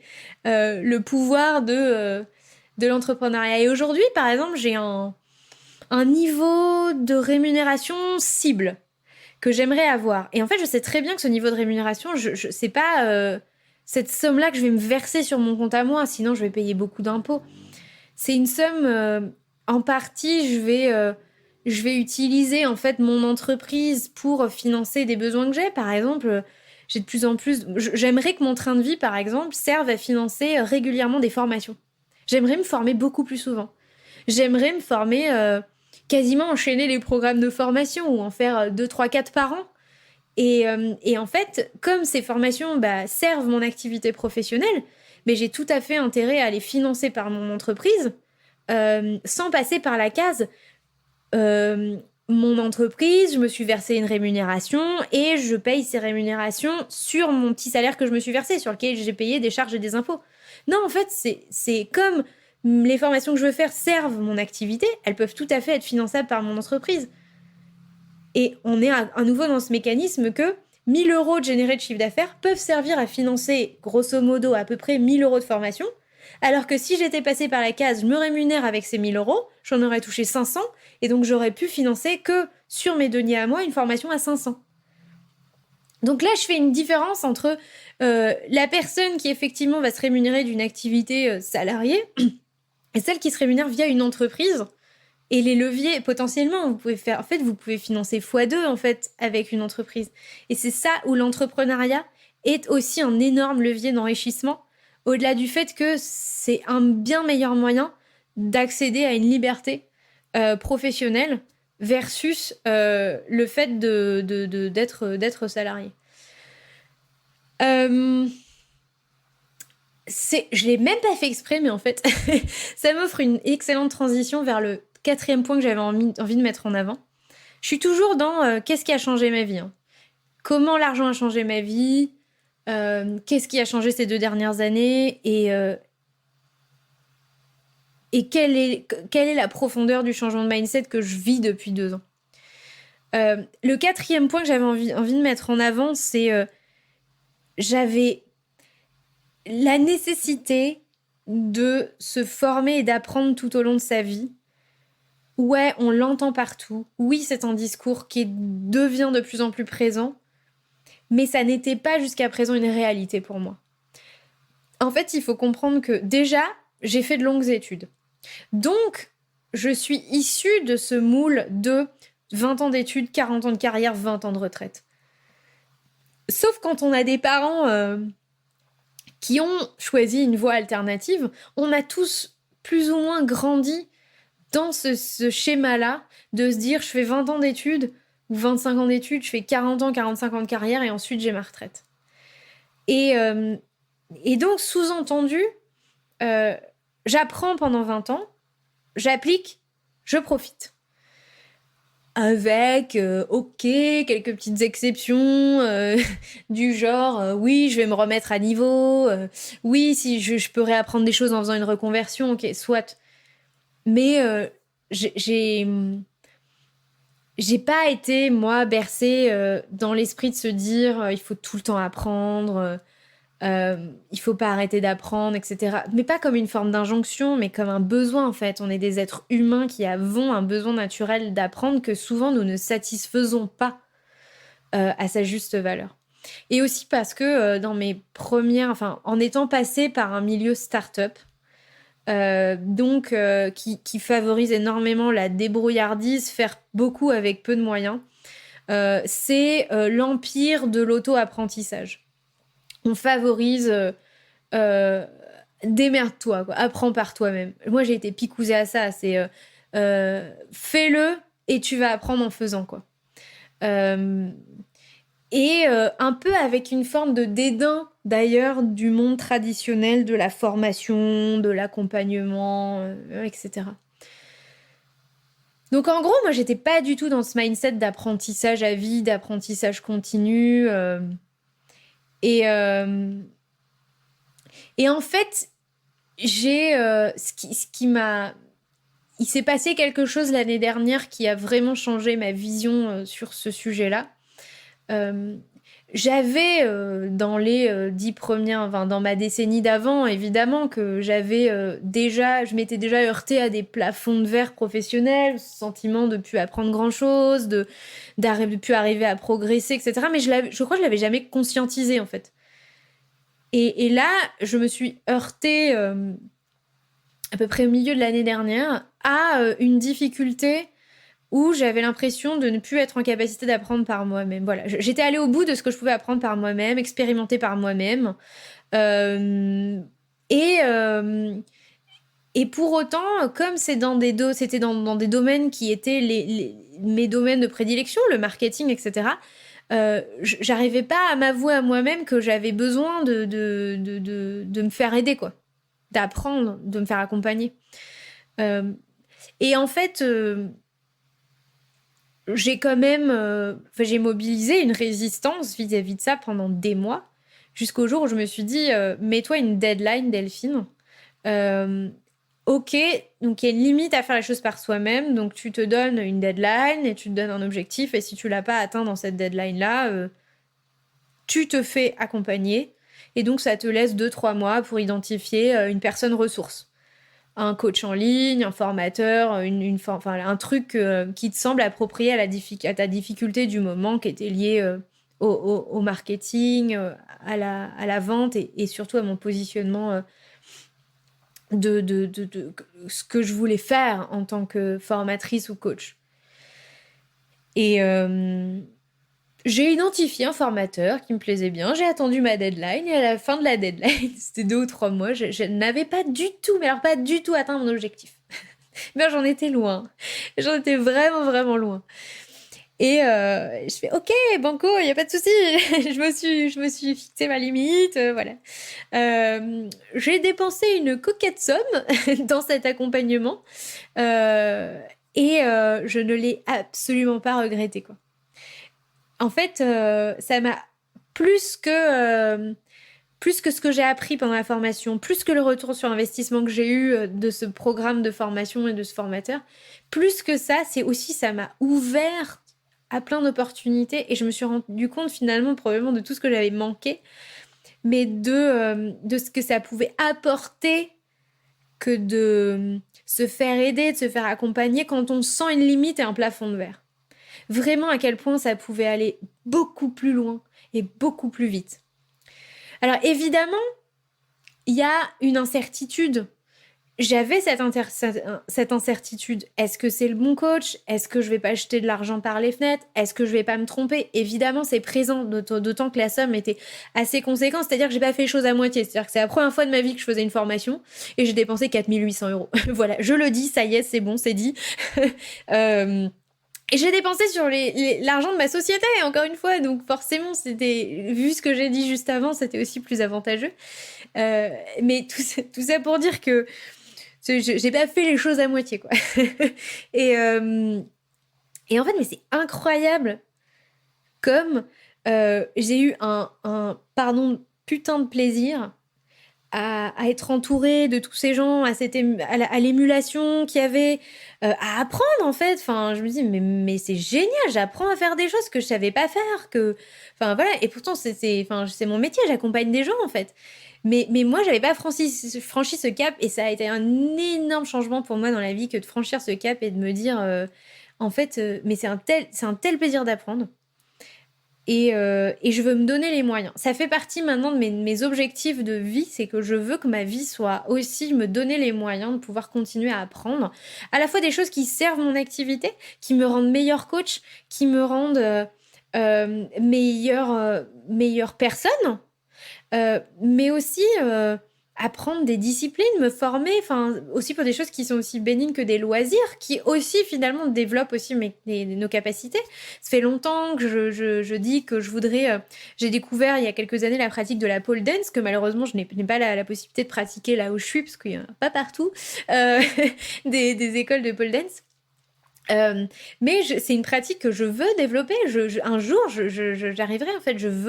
J'adore ça. Je veux me perfectionner. J'ai envie à fond de découvrir le parapente. J'ai envie de connaître cette discipline, de me fondre là-dedans. Et voilà, il y a peut-être d'autres choses. Il fut un temps, c'était les instruments de musique. Peut-être que j'y reviendrai. Maintenant, c'est plus tellement mon truc du moment, mais voilà en fait. Et donc, enfin, voilà. Je ne cesserai de dire à quel point c'est important d'apprendre à reconnaître nos limites, là où on n'est plus capable d'aller tout seul, et de l'accepter, et aussi de faire ce qu'il faut pour les dépasser. Y compris, enfin, c'est là où on passe dans j'investis sur moi-même. On est des formidables êtres humains et en fait, tous les jours, certains d'entre vous, enfin, je reçois des messages de gens qui hésitent, qui se disent non, mais peut-être que je peux m'en sortir toute seule. C'est souvent des femmes, c'est pas je dis toute seule. Peut-être que je peux y arriver par moi-même. J'ai peut-être pas tout essayé. Je suis pas sûre d'avoir envie d'investir une telle somme dans un accompagnement. Après tout, peut-être que je suis pas allée au bout de ce que je pouvais faire, etc. Évidemment, c'est super légitime ça. C'est super légitime, il faut juste être capable de différencier aussi à un moment donné où on est dans le je me raconte des cracks. Voilà, c'est normal, j'ai des peurs qui sont légitimes, mais peut-être que si je les écoute trop, je me coupe aussi de beaucoup de potentiel. Et probablement que si je continue à faire ça, moi, toute ma vie, à me former, je vais tomber sur des formations de merde, en fait. C'est tout à fait possible. Des formateurs avec lesquels j'accroche pas, ou peut-être c'est des formations géniales, mais moi, je sais pas, ça me parle pas du tout. Et c'est un risque à prendre. C'est un risque à prendre quand on est dans cette démarche de se dire, bah, des fois, on apprendra moins de choses, des fois, ce sera moins transformatif, des fois, ce sera moins ouf, et des fois, ce sera de ouf, méga ouf. Mais on peut pas se dire, bah, non, en fait, je veux pas y aller, et se couper de toute possibilité de faire des choses ouf, parce qu'on a peur de se tromper. Se tromper, ça fait partie du game. Vraiment, se tromper, ça fait partie du game. Ça fait très très très longtemps que je l'ai intégré, donc c'est pas nouveau pour moi. Mais comment vous dire? C'est-à-dire que si tu acceptes pas que peut-être tu peux te tromper, tu accepteras pas non plus que peut-être ça va être ouf. Donc tu franchiras pas le cap non plus. Et donc tu resteras dans ce plafond de verre que tu as déjà atteint. Et tu essaieras de te sortir de ce truc-là. Et donc voilà, prenez-en conscience que vous n'êtes pas limité, mais qu'on est tous limités. Moi, j'ai fait la partie du chemin que je vous propose de faire avec moi en accompagnement, j'en ai fait une bonne partie toute seule avec des lectures et tout. Et en fait, aujourd'hui, je suis dans un total changement d'état d'esprit. Aujourd'hui, je me forme. Aujourd'hui, je veux aller plus loin. Aujourd'hui, je veux apprendre des choses plus techniques. Aujourd'hui, je veux apprendre à être alors, coach, je m'étais formée. Mais aujourd'hui, je veux réactualiser mes savoirs. Je veux aller plus loin. Je veux être encore plus performante pour les gens que j'accompagne. Et aussi, je veux apprendre beaucoup plus de choses. Donc, voilà, ne sous-estimez pas le pouvoir de tout ce que vous pouvez apprendre régulièrement. Et aussi de tout ce que ça peut vous apporter, de ne pas rester coincé dans un plafond de verre et ne pas rester coincé dans un plafond de verre. Et enfin, dernière chose que j'ai appris, c'est que la voie que j'ai choisie, dans la mesure où elle est hors des sentiers battus, extraordinaire dans le sens littéral du terme, c'est-à-dire qu'elle n'est pas ordinaire. C'est pas ordinaire de vouloir vivre sans avoir besoin de travailler. Donc à partir du moment où j'ai décidé en fait de choisir ce chemin-là, j'ai décidé de créer mon propre métier, ma propre activité. J'ai mis en place cette stratégie immobilière, j'ai décidé de créer mes propres revenus. Tous les jours sont absolument différents, personne ne me dit quoi faire, j'ai une liberté énorme à la fois de gestion de mon temps, de gestion de ma vie, d'où est-ce que je veux vivre, je suis extrêmement portée par ma passion, je fais un métier qui me remplit parce que j'ai l'impression de contribuer via ce podcast et avec aussi toutes les personnes que j'accompagne parce que j'ai le pouvoir, me le suis avoué à moi-même, j'ai une capacité énorme à pouvoir aider les gens à transformer leur vie. Et ça, je pense que à partir du moment où je me suis choisi cette vie hors norme, c'est vrai que le chemin pour y arriver, je vous le cache pas, lui aussi, il est hors norme. C'est-à-dire qu'il faut se dire, si la voie que je veux prendre, elle est à contre-courant, il va falloir que j'accepte d'aller à contre-courant. Et aller à contre-courant, n'importe qui ait déjà essayé de nager à contre-courant se rend compte que c'est pas simple. Et qu'il faut faire plus d'efforts que ceux qui nagent dans le courant. Et en même temps, ceux qui nagent dans le courant, ils ont d'autres difficultés. C'est pas facile de se lever tous les jours et de pas forcément kiffer. C'est pas facile de se lever tous les jours et se dire, en fait, je vais voir mon gamin à peine 1 heure ce soir. C'est pas facile de se lever tous les jours et de se dire, je suis épuisée, mais je peux pas prendre de vacances. Voilà, tout ça n'est pas non plus facile. Mais nager à contre-courant, c'est pas facile non plus. Mais par contre, il faut pas se leurrer. C'est pas facile, mais c'est hyper kiffant, quoi. Et puis, il y a des phases. Moi, je suis dans la phase de démarrage, donc je travaille beaucoup. Je travaille 8, 9, 10 heures par jour. Et encore, c'est beaucoup pour moi. Donc, souvent, je me ménage. Mais voilà, j'ai terminé l'année 2020 un peu sur les rotules. Et donc, il y a forcément certains d'entre vous qui se disent, mais en fait, elle a juste remplacé un travail salarié par un travail solo, mais en fait, dans lequel elle gagne probablement moins. Alors oui, je vous le dis clairement, aujourd'hui, je gagne moins que ce que je gagnais quand j'étais salariée sur mon dernier salaire, mais ma perspective, elle est 10 fois plus importante. J'ai une perspective de prochainement gagner beaucoup plus, qui est beaucoup plus importante. Et puis, je suis en train de construire un truc. C'est-à-dire que je fais un pari sur l'avenir. Et le présent, je m'investis énormément, mais avec énormément de kiff. Et l'avenir, ce sera encore plus. Il faut accepter ces deux aspects du chemin. À la fois que c'est intense, mais que c'est intensément kiffant. Moi, je suis qu'au début du chemin. Il y a des gens qui sont déjà arrivés beaucoup plus loin et qui vont vous dire après, on kiffe plus et on travaille moins. C'est le but, vous allez me dire. Donc, c'est vraiment le but, quoi. Mais il faut comprendre que ce chemin-là, c'est pas une voie sacrificielle. Je renonce pas à ma vie, je suis pas en train de me saigner, je suis pas en train de me priver en me disant, peut-être que dans 5 ans, ce sera super. C'est pas du tout ça, la liberté financière. Et toutes les personnes qui font ce chemin-là vous diront que c'est pas du tout ça.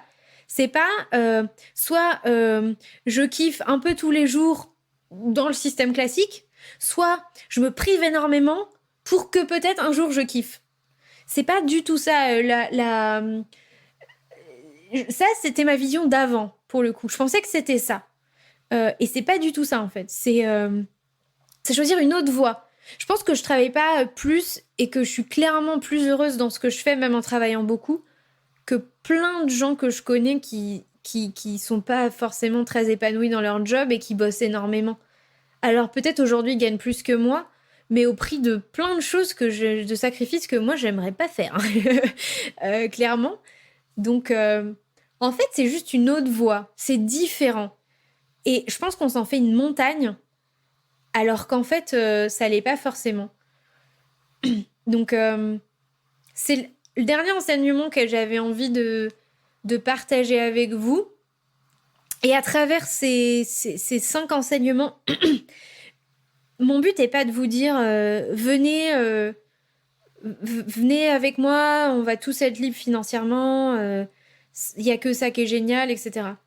Ce que j'ai essayé de partager avec vous, c'est surtout le démarrage et à quel point l'argent, m'intéresser à l'argent, comprendre comment ça fonctionnait, comment ça a changé ma vie en fait. Je suis plus la même, j'ai pas le même projet de vie, j'ai pas les mêmes ambitions, je kiffe pas. La même manière, je kiffe plus. Et vous donner un peu la mesure de l'ampleur de ce que c'est de l'autre côté, quand on change totalement son état d'esprit sur l'argent. Et voilà, c'est ça. Et je voulais un peu que vous mesuriez le chemin parcouru et l'ampleur de tout ce que j'ai vraiment réalisé. C'est, on va dire, ces 2 dernières années. Alors, où est-ce que j'en suis aujourd'hui? Je vais terminer là. Je me rends compte que je parle depuis plus d'1 heure et demie, c'est incroyable. Où est-ce que j'en suis aujourd'hui? Moi, j'estime que je suis encore... Enfin, je vous l'ai dit, hein, je suis encore au début du chemin. Cet exercice aussi m'est utile parce que regardez les 18 ou 24 derniers mois qui se sont écoulés me permet de me rendre compte de ce que j'ai accompli. Et je le fais pas souvent, je le fais pas assez. Regarder en arrière, me féliciter, juste être fière en fait. Le premier épisode, je l'ai enregistré toute seule dans mon petit salon. J'ai mis des heures à écrire mon petit script de 12 minutes. Et 18 mois après, vous êtes presque 25 000 à m'écouter tous les mois. Et je kiffe ce que je fais, je kiffe les gens que je rencontre. Et c'est génial. Enfin, je vais vers ceux qui m'appellent. Je vais vers une vie sur mesure. Je vais chaque jour, je me dis, mais ma vie, elle est de plus en plus ce que j'aime et ce que j'ai envie qu'elle soit. Et c'est génial. Et je me le dis pas souvent, d'ailleurs. Et aujourd'hui, ça m'amène à... en fait, le développement, il est continu. Hein. Quand on fait ce que je fais, il n'y a pas un moment où on s'arrête d'avoir des idées, d'être créatif, de faire évoluer les choses. Donc... je vis de budget série aujourd'hui. Donc, au moment où j'ai lancé le podcast, j'avais absolument aucune idée d'où j'allais arriver. Il y a 1 an à peu près, j'ai lancé le programme Start où j'ai décidé d'accompagner des gens dans un changement de vie, de mindset et évidemment aussi d'habitude financière, c'est-à-dire qu'il y a le changement de mindset, mais il y a la concrétisation aussi sur aligner ses finances avec ses objectifs de vie, hein, ce que je fais au quotidien. Ma structure de dépenses, mon argent, il est 100% ou 99% orienté vers ces projets, toutes ces choses que j'ai partagées avec vous. Et c'est ça que je fais depuis 1 an avec les gens que j'accompagne. Je suis arrivée à un point où je reçois de plus en plus de demandes et je suis arrivée à un moment charnière où accompagner plus de gens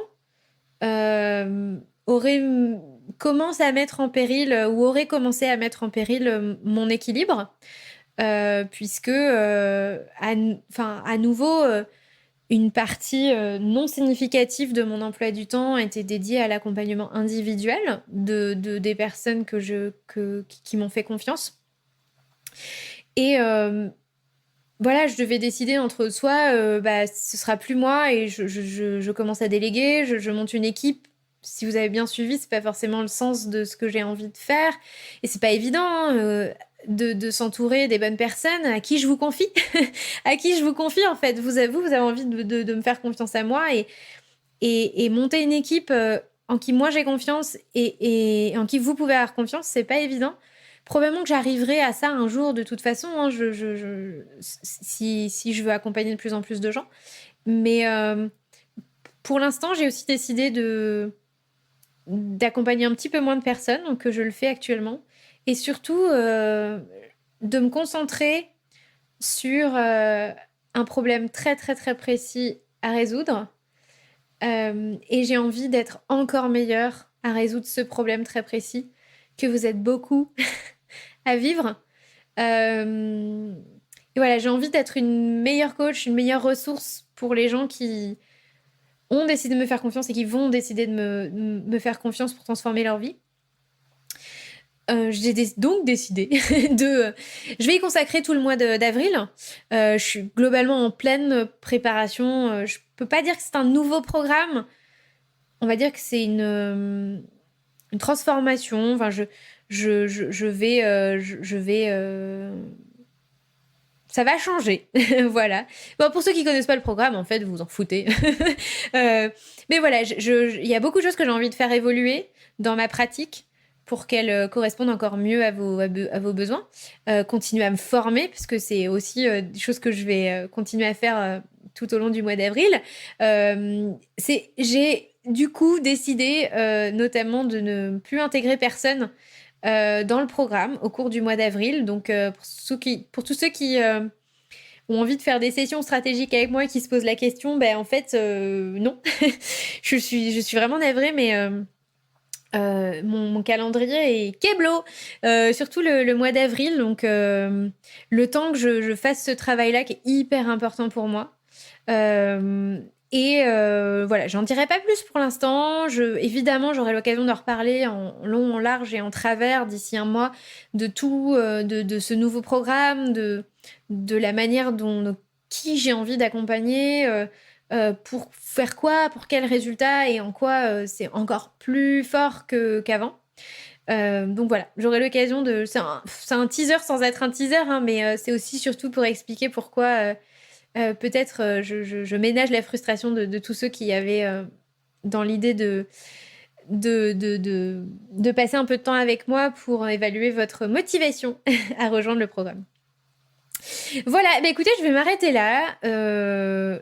Honnêtement, jamais je pensais m'embarquer dans un épisode aussi long. Si vous êtes arrivé là, c'est que vous êtes parmi mes warriors. Voilà, tous mes warriors qui arrivent à la fin de mes épisodes. Euh, c'est incroyable, moi, je trouve. Je le fais aussi hein, pour d'autres podcasts, pour d'autres podcasteurs, mais je trouve ça toujours assez ouf quand je me dis, mais il y a des gens qui m'écoutent blablater pendant 1h45, genre je suis toute seule, tu vois.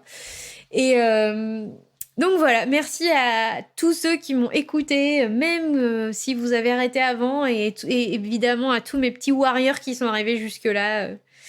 Et que j'invite à venir me faire un petit coucou sur Instagram, un petit bonjour. Évidemment, à poster une réaction sur Apple Podcast si cet épisode vous a plu, à le partager, à le partager, à le partager. J'ai eu énormément de plaisir à revenir un peu sur tous ces aspects-là. J'espère que ça s'est senti, j'espère que c'était un épisode un peu différent. C'est la première fois en fait que je faisais un épisode sans script, sans l'avoir écrit. Évidemment, sauf les interviews que je n'écris pas, les entretiens que j'ai avec les invités, évidemment, ils sont pas du tout écrits. Mais c'est la première fois que je faisais un épisode solo sans l'écrire. J'avais tellement peur de pas savoir quoi dire et bah malheureusement ça a été l'inverse. Donc voilà, si ça vous a plu, partagez. Donnez ça, offrez-le à votre entourage si vous pensez que ça peut changer leur vie aussi.